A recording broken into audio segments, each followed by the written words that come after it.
And now we are learning the IDF is announcing it has also killed Nabil Koch. He would be the 7th leader of the militant group to be killed in the last 10 days. Now, U.S. leaders are increasingly worried about all-out war in the Middle East as Iran is vowing this, quote, will not go unavenged. We've been concerned almost since the beginning of this conflict about it broadening, widening, becoming a regional war. Well, we're one missile away from civilians getting killed in Israel and maybe Israel having to hit Iran.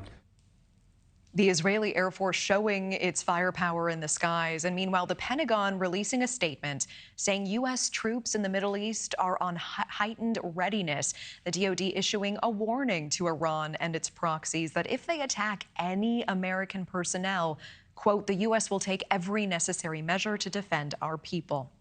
We do want to bring in global affairs analyst on this, Jonathan Wachtel. Jonathan, we appreciate you joining us. And let's start with the stakes as you see them tonight. How concerned are you about the risk of all-out war in the Middle East as Iran is vowing revenge? Natasha, it's always possible, but as we've seen, this has really been Israel 1, Iran 0.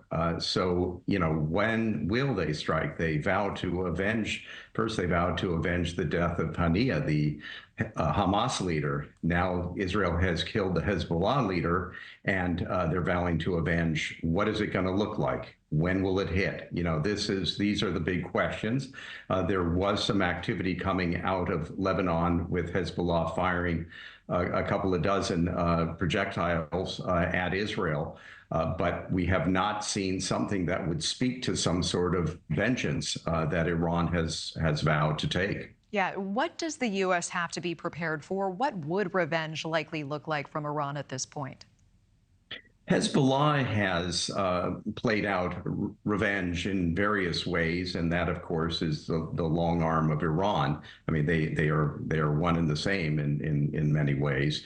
So Hezbollah has pulled off in the past terrorist activities ranging from Argentina, blowing up a Jewish community center at one point, hitting diplomatic entities of Israel, killing U.S. Marines in barracks. There have been various ways in which there has been pain inflicted on Americans, certainly. We've seen it with the proxies, which Iran maintains militarily and provides financing in Iraq, in which U.S. soldiers have either died or been severely injured. So there are various ways in which Iran can do something.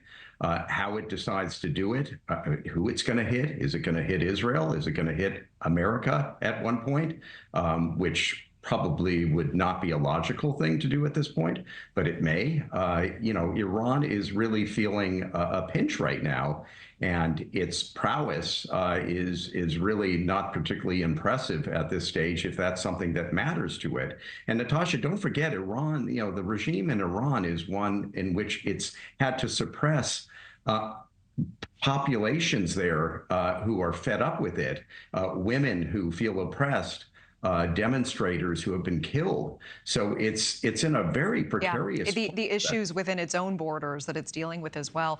At the time we have, I want to ask, the Lebanese health ministry says 57 people at least have been killed, more than 100 have been injured in Israeli attacks. Are you concerned that Lebanon could turn into Gaza? There's always a concern when you have a situation in which you have an invasion, that the stakes, of course, increase dramatically. We don't know the tally of how many Hezbollah fighters died amid civilians, and every civilian death is a horrible tragedy.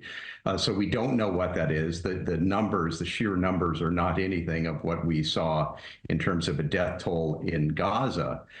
Could it become something like that? Certainly in 2006, when Hezbollah started a war with Israel, the numbers were dramatically worse in Lebanon. And of course, you also had a ground invasion involved in that. And at the same time, when you had an Israeli incursion and invasion into Lebanon to try to oust the PLO, the Palestinians who were conducting terrorist attacks on Israel using Lebanon as a base. Thanks for watching. Go to joinnn.com to find News Nation on your screen. And don't forget to click the red subscribe button below to get more of News Nation's fact-driven, unbiased coverage.